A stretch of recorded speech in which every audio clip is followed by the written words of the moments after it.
a lighthouse, a lighthouse. You have to keep the box upright. Upright.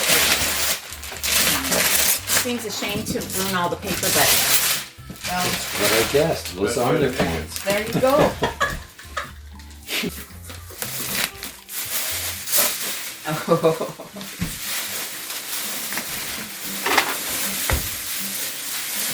Is this the writer gnome? It's a book gnome. A book gnome. Oh, look at that. In my favorite color. Of course, that was on purpose. That was by design. Gabby the book gnome. I just love to read. Reading is like snuggling into a warm sweater or slipping into a toasty bath. So pour yourself your favorite cup of tea, find a cozy corner and read, read, read. Oh, that's so sweet.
Okay, welcome to unboxing day.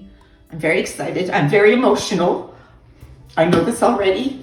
So I'm going to go ahead and open it and we'll see my brand new, newly printed book.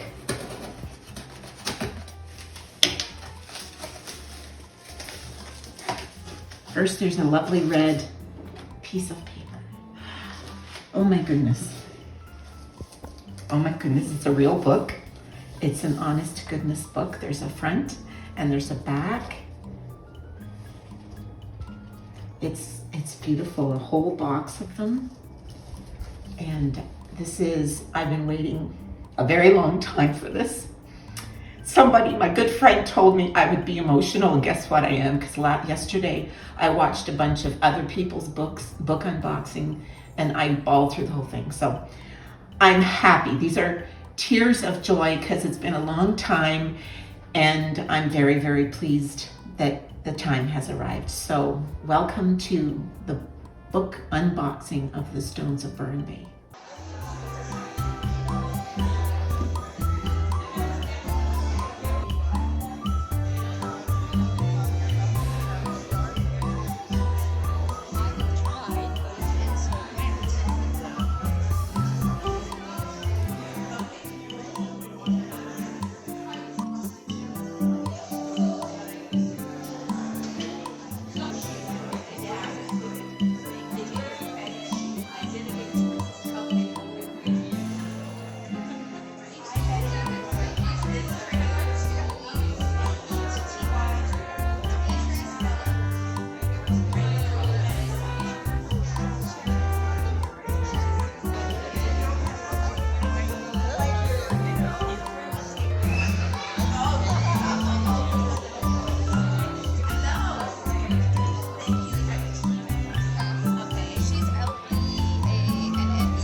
about you buying this book.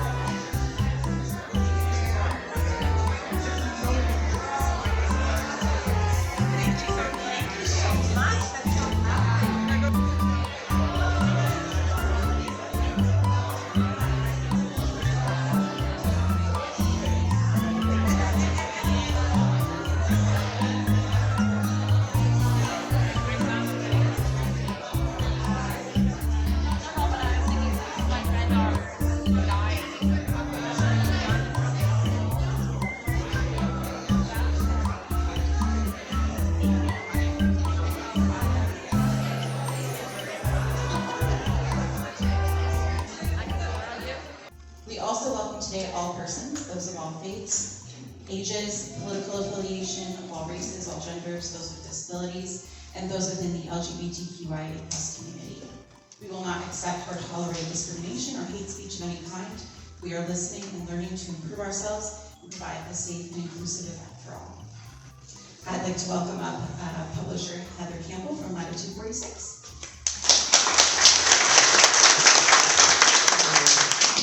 Thank you, Robin. It's so lovely to have an MC at our book launches. We may have to hire you more. I have a travel fee. All right, it's so wonderful to see a full room of supporters for Emily and her debut YA novel. Let's give it up for Emily.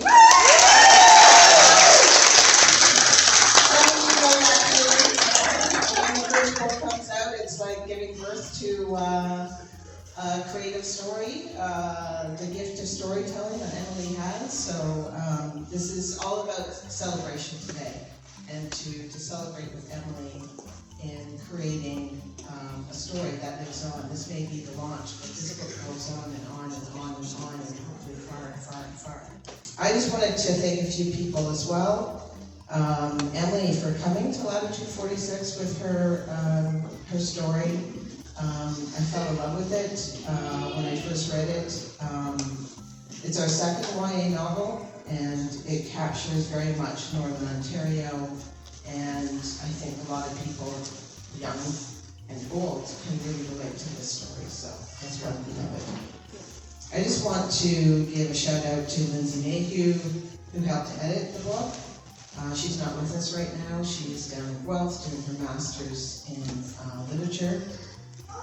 Laura Boyle, who helped design the cover of the book. Emily did the drawing, the illustration, but Laura Boyle is the graphic designer, and she helped to lay out the cover. We also had Tegan Bergsnicker, who was an intern with us last year, and she helped to do the design on the interior of the book. And I also want to acknowledge Marianne Corbier, who was our sensitivity reader. She's done sensitivity reading for us at Latitude over the years.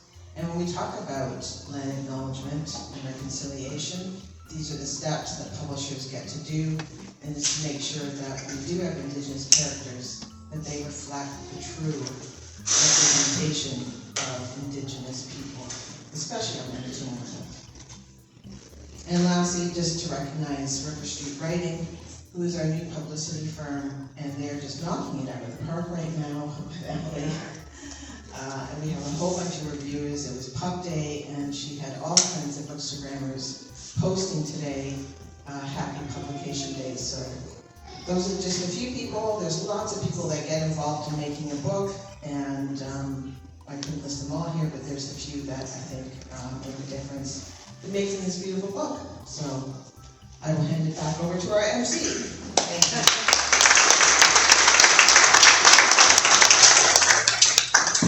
Thank you, Heather. So this afternoon, Emily will be interviewed by friend, fellow writer and teacher, Lisa Kola. Lisa is a Finnish Canadian author, teacher, and book coach. Her debut historical novel, St. Sue's Winter War, was released by Latitude 46 in 2022. Lisa's first book, Surviving Stutthof, My Father's Memories Behind the Death Gate, was shortlisted for a Northern Lit Award and published in Finland.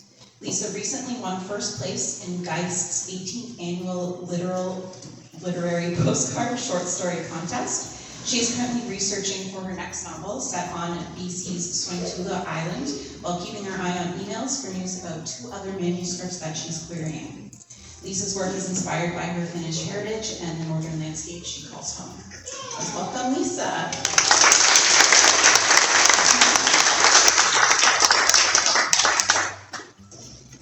For those of you who may not know Emily, and I don't know why you wouldn't, but you wrote that. I did. She comes from a long line of amateur and professional visual artists, musicians, and storytellers. She was born in Sudbury, where she lived and taught special needs students for 30 years. A graduate of the Humber School of Writing, her short stories, Western and Japanese-style poems, have been published in various anthologies. Most recently, she curated an exhibit of acrostic poetry based on the work of Canadian painter Florence Carlyle. The Stones of Burren Bay is her debut YA novel. Emily lives in Woodstock with her husband and daughter, and while spending summers on Manitoulin Island. Let's welcome Emily. She's going to begin the afternoon by reading the epigraph poem at the beginning of the book.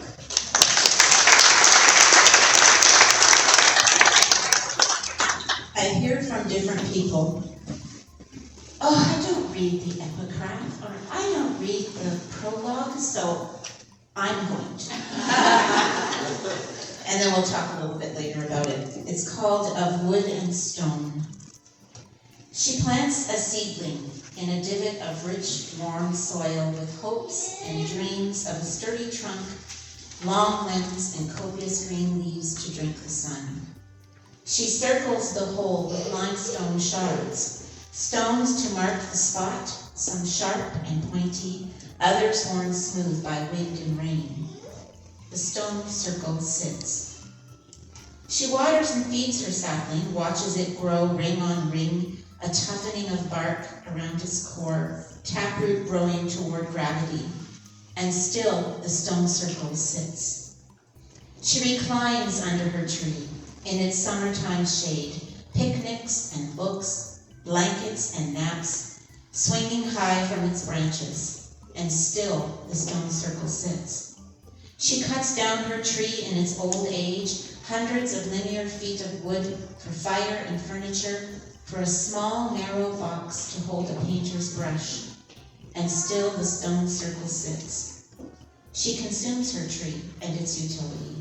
Beams concealed beneath stone and metal, chairs rotting in the dampness of old lighthouses, dovetailed joints burning to ash in a blistering burn of flame, and still the stone circle sits. Happy launch day! So very exciting. So you opened with that beautiful poem that you just read. And can you tell us a little bit about the significance of that poem? Why was it important to include it? I love books that begin with an epigraph. And sometimes, though, you don't always get the connection between that and what's going on in the story right away. You need to finish the story, or you need to do a little bit of research. But I decided I was going to have a poem. And originally it was an excerpt from a prayer called the Breastplate of St. Patrick. And there was a section in it where it was, I arise today with the strength of heaven. And it went down until finally it said, and the firmness of rock. So I was going with that. And then we started into the editorial process, and we started talking about a wooden box figures into the story. And I just decided that I needed to write something that played off the stone of the Stones of Burren Bay with the wood in this wooden box. And that's why it came out. And it kind of tells the story of how much the longevity, the life of rock as opposed to the life of wood. Even though we have trees that survive hundreds of years, the rocks are millions of years old. So I wanted to have that kind of play. Thank you for that. Emily, I think I met you 12 years ago or so when I joined the Writers Guild. And at that time you told me you were writing a novel, and you had told me, I think, you'd been working on it for 20 years. So it's been about 32 or 33 years. And books take a long time, especially first books. But can you tell us a little bit about that journey of writing this book, its inception and its iterations? How old are you? You're 30? So the seed of the book was between my oldest child and Ronald, kind of like the middle child. And it was, I guess, 1992, we ended up living on the island for a brief time. And we met a couple there named Ken and Doreen Duncanson. And they were longtime islanders, and they took us to the west side of the island. And eventually took us to the lighthouse, to the Mississauga Strait Lighthouse. It used to be a campground and a museum. Unfortunately now, because the land is owned by the Farge, it's no longer accessible to the general public. But that was my first lighthouse, and I was enamored. And so that was the seed of the story. And then, you know, kids are born, jobs interfere. I needed also to learn a whole lot more about craft. So I joined the Writers Guild. That was last century, by the way. I took courses, I did workshops. I eventually did the Humber School for Writers, which is a year-long program with Humber College in Toronto. In that days, we did it like correspondence. I don't even know if that word exists anymore. By email. There was no online anything, you know, it was like email or phone call. So I did that course and worked on it. And then I did a week-long camp in Providence Bay. You were there. Yes. With Gail Anderson Dargads, who is, she is a writer. Well, she's shortlisted for the Giller Prize, and if anybody knows anything about Canadian literature, the Giller Prize is a biggie. It's a biggie. I don't even know what the prize is now, 50,000, 100,000. You've made it when you've shortlisted for the Giller Prize. And she used to own a place on the island, and so she'd have a summer-long camp. And it was in that camp that a lot of things changed about the story, and it started to become what it was. So it did. It started in like 1992. And it got accepted for publication 2 years ago, I think, so 2022 or 2021. So it was a long haul, but I really like this version a lot. Yes, and I think readers will love this version of it a lot as well. I know I do. So the other thing I wanted to ask you about, I mean, you're a teacher, and you work with lots of students, and I know you read a lot of young adult novels. And obviously, you know, you write more and are writing more. But I think this book could equally have been a book written for adults, but you chose young adult fiction purposely. Can you tell us a little bit about that choice? Well, Heather's touched on it a little bit.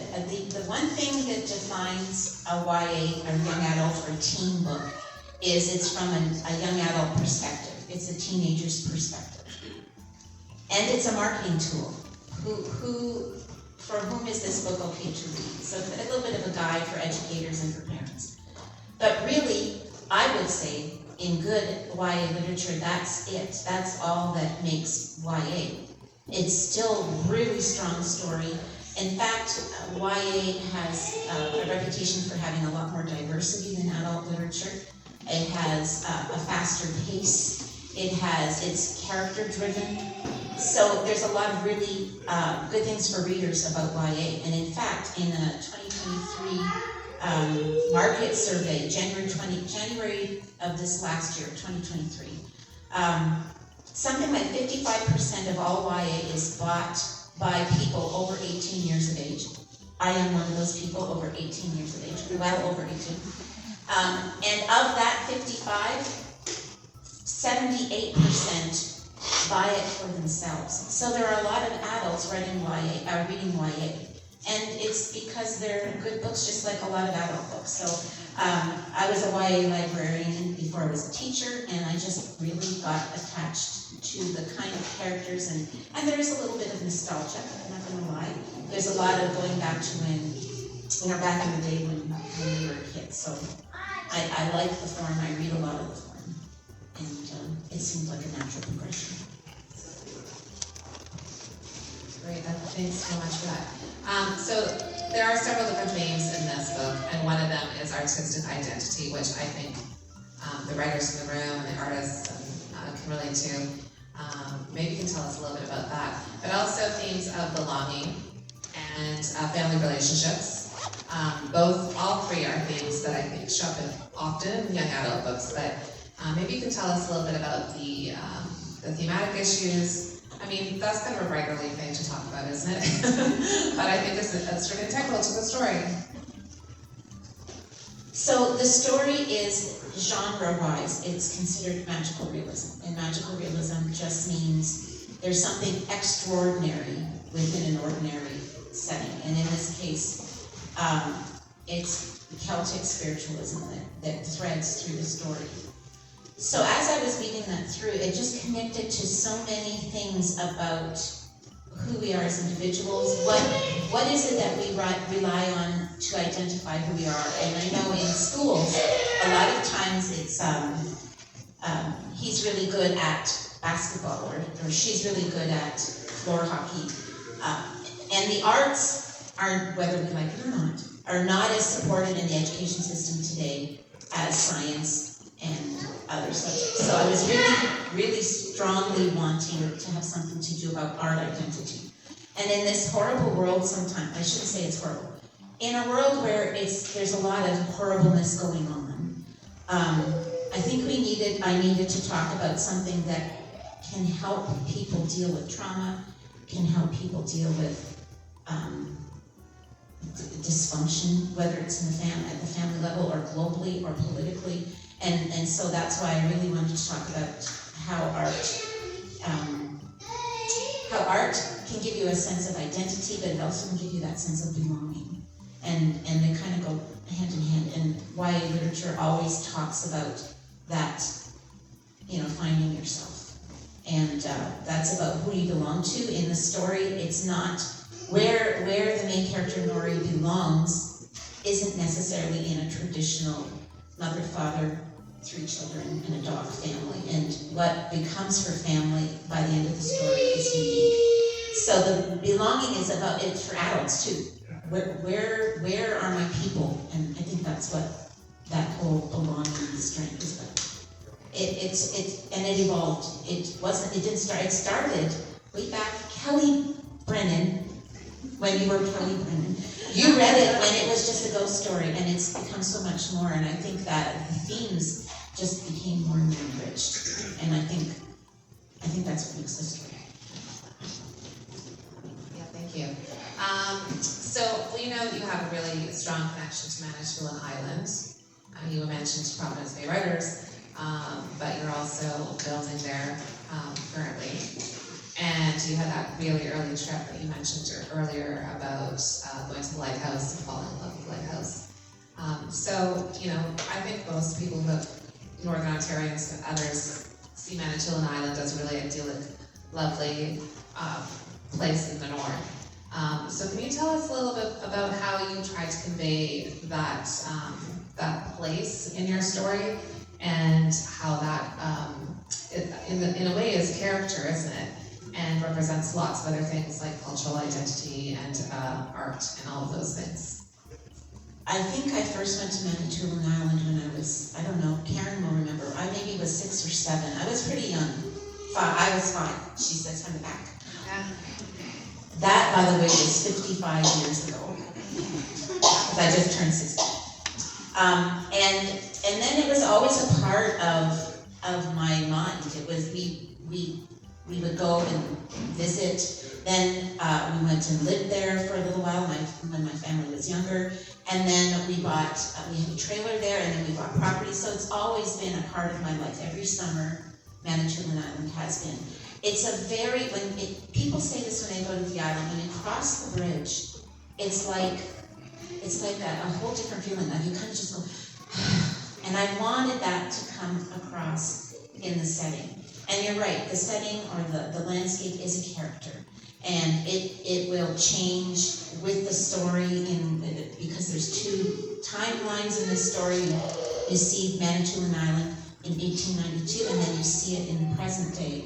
And that I wanted to convey that it's been here a long time, but it's not the same, but it is the same, and it's very sacred and hallowed. I started off with a location back to Kelly Brennan. When she read the book, it was in a specific place on Manitoulin Island.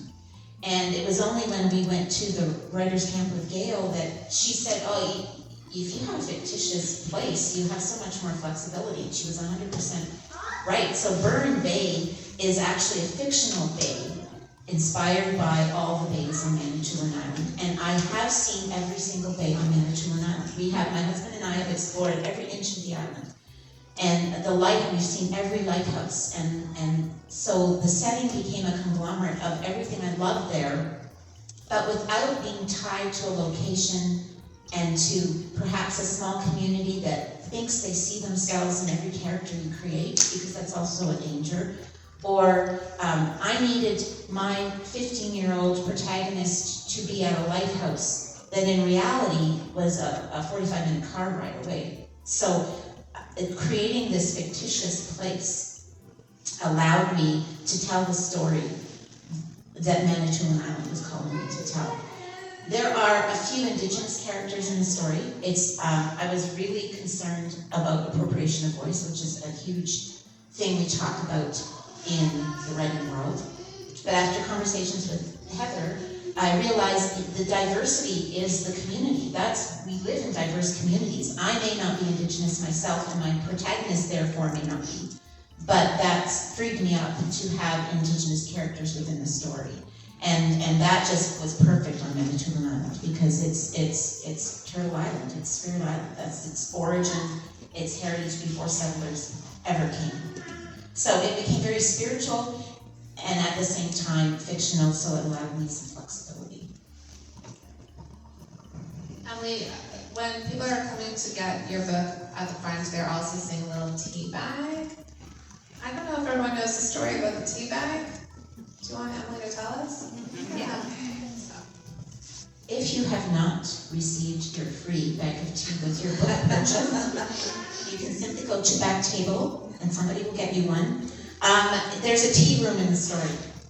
And as I was getting ready to think about, promotions, we were talking about things that can be marketed, I thought, wouldn't it be cool if we had stones of Burren Bay tea? So I contacted Sharon Alkenbrecht on the island. She owns Manitoulin Tea Company. She gave Robin and I a bag of like 9 things we were supposed to sample. And so we got the kettle going and we washed cups in between and we tasted and we went through this very scientific, rigorous tasting. And we came up with this blend that is a combination of Irish cream and maple. And so we gave our notes back to Sharon and she blended this tea and now we have the Stones of Burren Bay tea blend. So it's just kind of a cool little... I got bookmarks for kids in schools, but I got the tea for us. Thank you so much. So I contacted some writers that you know and some family members that you know to do a little top 10 list for Emily of their favorite things about Emily Angelis. Remember David Letterman, right? Yeah. Top 10 list? Except that your friends and family have tons to say. And it's really, 10 things are hard. I think I probably would have had 100. But I did try to pin them down to be 10 things. So here you go, Emily. So number 10 is loyal. Emily is a very loyal person. Anyone that knows her, I think, knows that to be true. Number 9 is knowledgeable. Emily's knowledge and wit are coupled with her talent and good heart, making her a top 10 talented friend to have. Are you going to tell me who said that? Oh, no, I'm not telling you. Later. The people who wrote know. Kind. Emily is a lovely person, cheerful and upbeat. but her kindness is what most impresses me. A considerate kindness that makes you feel seen and appreciated. Adventurous. Even today, if Emily says, do you know what we should do? Why don't we? Or should we? We listen. We just know that even if it's a shopping trip, things are going to be awesome. Number 5. Oh, no, this is number 6. My numbers have messed up. She's a great teacher. Emily brought all her great ideas into her classroom too. She had the big kahuna, a huge puppet that she used as a teaching tool. She had wonderful ideas for her lesson plans, for themes, and field trips. Her students were very lucky to have her as their teacher. I have a few former students in the room, and I'm so thrilled. I'm so thrilled. That's so nice. Creativity. One of my favorite things about Emily is that she always has the greatest ideas. When she was a little girl, she and Cindy would put plays on for us in the basement of our home. She was the writer, the producer, the stage manager, the prop person, and actor. The plays were so much fun. And I bossed my sister around, really, is what I that don't was. see that. Of course. Helpfulness. Emily has been a creative writer from the time she learned to read and write, and she is always willing to help others. Emily, who was 3 grades behind Cindy, saved her sanity on creative writing day in school. She would edit Cindy's submissions so that she would get a passing grade. I guess you know who that one's from. Perseverance and persistence. Even when she's tired, sick, busy, overwhelmed, or unsure, she's always pushing herself. Not just to accomplish big things, like publishing her first novel, but also to get through the day-to-day responsibilities and challenges of life. And sense of humor. So I think everyone who responded had listed sense of humor. So here are a couple of comments. Great sense of humor, sometimes naughty. She can be goofy and silly, but also clever and witty. Her sense of humor is amazing. When it was her turn to make our school lunches, Cindy would always find funny notes with their sandwiches, and they were in university at the time. Whether it be at the dinner table or family gatherings, Emma entertains and amuses the family with her clever wit and stories. She appreciates the humor in life. And number 1, great writer. All of Emily's great ideas are finding their way into her writing. We all knew that she would be a fabulous writer. Every time I write something she's written, I'm always impressed and very proud, but never surprised. That's so nice. I believe Emily's going to read for us now. Thank you very much. Those were, whoever you got that from, I owe them a lot. In this book, there are 2 timelines. There's the protagonist's timeline, which is the most important part of the story. But she also has a spirit guide, and her timeline is also in the story from 1892, and it goes backwards because, of course, when we meet her, she is already a spirit. So I'm going to read you the first chapter of the spirit guide named Una Murphy. Burren Bay, August 1892. Una pushed through the dense tree line, falling to her knees at the edge of the black rock surrounding the lighthouse. Her hands and face were cut and scratched, and the long skirt of her night dress did nothing to protect her knees from the sharpness of the limestone. Una coughed as gray, acrid smoke meandered its way across the burn. It swallowed everything in its path, settling like a thick fog over the rugged rock and obscuring deep crevices, petrified tree roots, and low-lying juniper bushes. It brushed against her cheeks and crawled into her mouth and lungs. They rattled and wheezed as she gulped for air. She closed her eyes and tried to relax, willing her lungs to take in air and push it out. Everyone got it wrong. Everyone thought lung sickness meant you couldn't breathe in fresh air. It really meant you couldn't breathe out, couldn't empty your lungs to take in the next breath.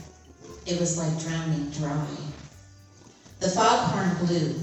The lighthouse was indiscernible from where she knelt on the hard ground, but the long moan from the horn helped her to get her bearings. She opened her eyes and stared into the space where she knew the lighthouse sat. That was her goal. the lighthouse, her bedroom, the tin, the stones. Una ripped off the sleeves of her night dress, which had already been torn by the trees, and held the cloth over her mouth and nose. She pushed up from the ground and staggered forward, her right arm stretching outward in front of her, her feet feeling the path through her old, rotting pampooties. The worn rawhide slippers did little to protect her feet from the jabbing of stones and twigs. They would probably know she was gone by now. Mrs. Aubrey at the inn regularly checked on her and would have raised the alarm. Dad told her to stay put. He told her that the lighthouse was safe from the fire, but that the smoke was a danger to her now. Still, she couldn't leave without the stones. She couldn't be evacuated to the mainland without them. The fire had been detected 8 days ago. It may have been started long before that, but no one knew. It was on a small spit of well-treed land off the west shore of the island, but the smoke was a danger to the ships passing through the strait. Her father and brothers were taking shifts, keeping the lights shining and the foghorn blowing to warn any ships in the area. The horn blew again. She veered a little more to her left as she followed the sound. Finally, through the smoke, she saw the back wall of the lighthouse. She made her way around to the porch and let herself in through the kitchen door.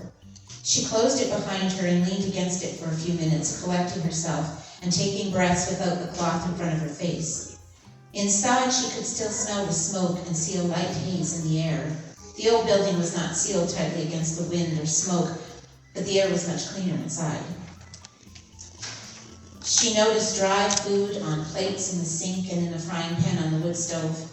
The cream had been left out and was now soured. The men had been taking care of themselves, and their strength was not in women's work. She couldn't worry about that state of the kitchen now. She had to accomplish her goal. She moved through the kitchen to the dining room and onto the stairs to the upper bedrooms where she and her brothers slept. Her father, on the first days at the lighthouse, had commandeered the study and set up a cot in there.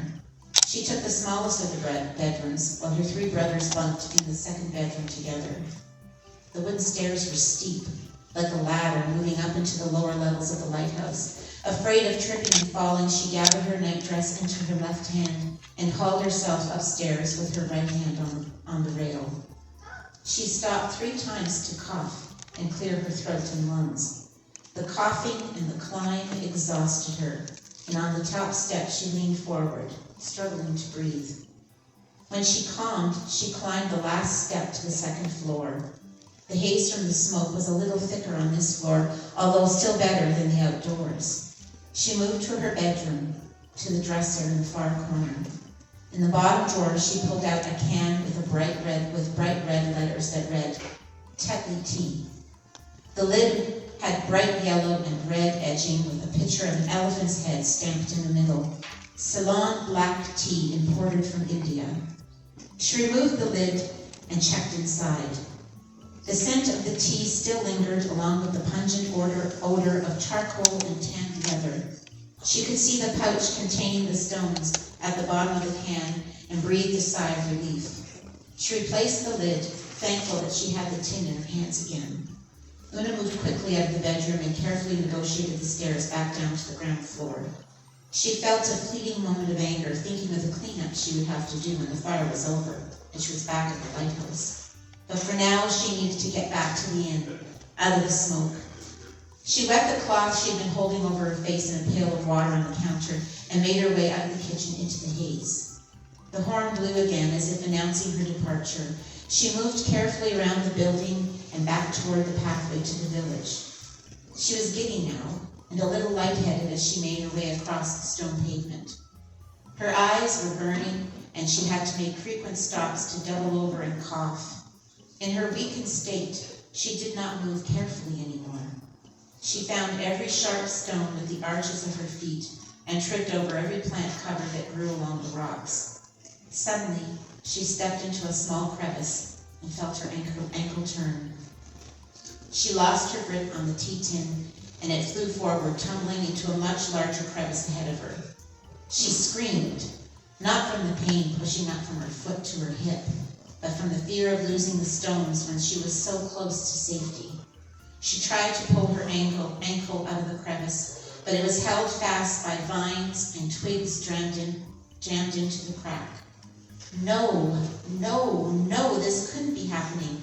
In her fall, the wet cloth she'd been holding over her mouth and nose fell into a pile of dirt and leaves. The pain made her gasp and then cough.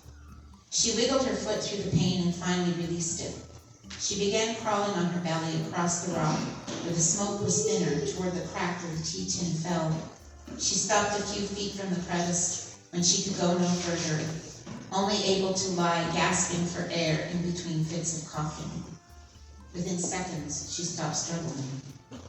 As she lay there, Una imagined she was lying in the soft mosses that covered the Burren in spring.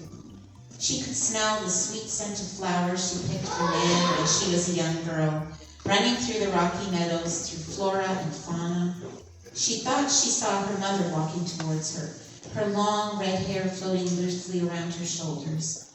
Just steps away, Una reached out towards her. Her mother smiled and took her hand in cool, soft fingers. "It's time, Una. I've come to get you." "Ma'am, I've missed you." "And I you," her mother answered in the sing-song voice Una loved and missed terribly. "Come, my little treasure." Hours later, when her brother found her, Una lay on the hard ground, her body twisted and her head settled awkwardly on the rocky surface, the warning sob of the foghorn blaring over Burren Bay.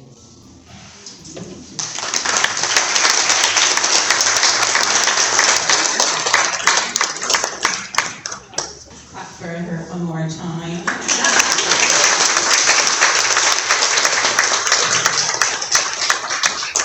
All right. So just to wrap things up, Emily would like to thank Latitude 46 Publishing, Heather Campbell, and the whole team at Latitude 46 for their belief in and support of this project. It has been very validating and has given her a swollen head. Those are her words, not mine. Thank you as well to River Street Writing, and especially Lauren Luthwaite for doing and continuing to do a wonderful job getting Emily out in the media and in the writing world. Thank you to Manitoulin Tea Company and owner Sharon Alcabrecht. As we heard mentioned earlier, if you have not got your tea yet, you can head to the back corner when we're done and get some. As a member of the official taste testing team, I recommend having it with some cream and a little bit of sweetener. Thank you to Emily's promo posse. These are a small group of friends and family who have graciously agreed to help get the word out and share all the exciting developments in this journey. And lastly, thank you all of our friends and family who are here. I thought I was going to be the one. Do you want me to finish? Yeah.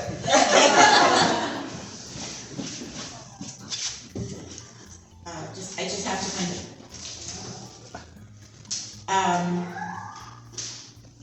Finally, we'd like to thank all family and friends who have gathered here. Thank you for listening.